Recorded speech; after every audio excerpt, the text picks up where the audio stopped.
Elvis Aaron Presley was born on January 8, 1935, in a two-room house in Tupelo, Mississippi. Elvis was influenced by gospel music, country, and the R&B he heard on Beale Street when his family moved to Memphis.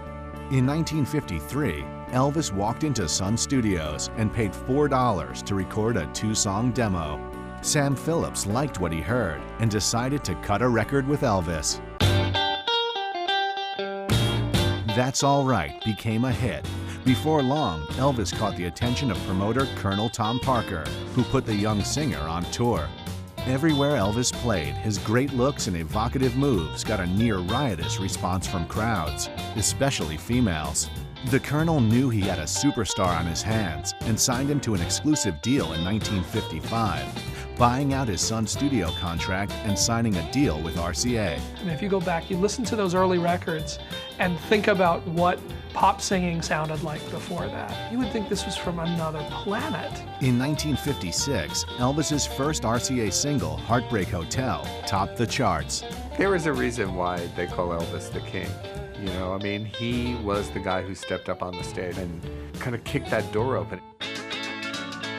Ed Sullivan made it clear he would never have Elvis on his show, but changed his tune when he saw the ratings Milton Berle and Steve Allen got when he appeared on their shows. When people think that Elvis was a safe figure back in the 50s, that is not true. You know, this was a guy who was, you know, at the center of controversy and broke down some barriers as a result of it. The most controversial thing about Elvis was the sexuality and the abandon that he brought to his performance. You know, the way that he danced on stage, the way that he moved his hips on stage. You know, this was not something that the mass audience had seen before. The censors watched closely, and by Elvis's third appearance on Ed Sullivan, audiences were only allowed to see him from the waist up.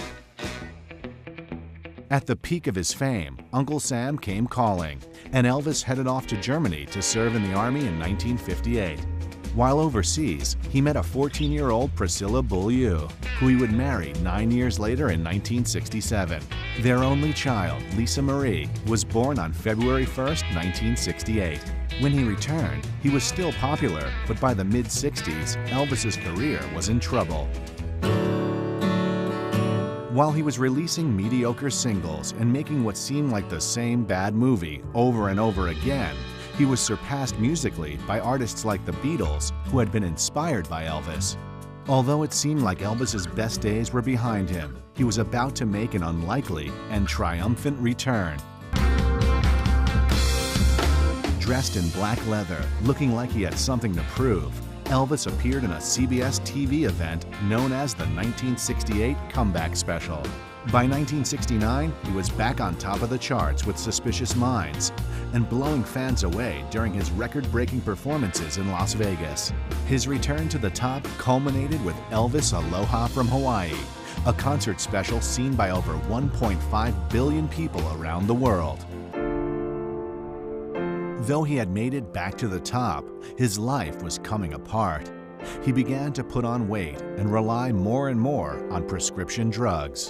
In 1977, this excessive lifestyle caught up to him, and he died of a heart attack in his beloved Graceland estate at the age of 42. There is no question that his impact on the world was he's the one who planted the flag for rock and roll, for this new music, for this new generation. That is the moment that the world switches over into rock and roll as the dominant expression of youth in America and then around the world.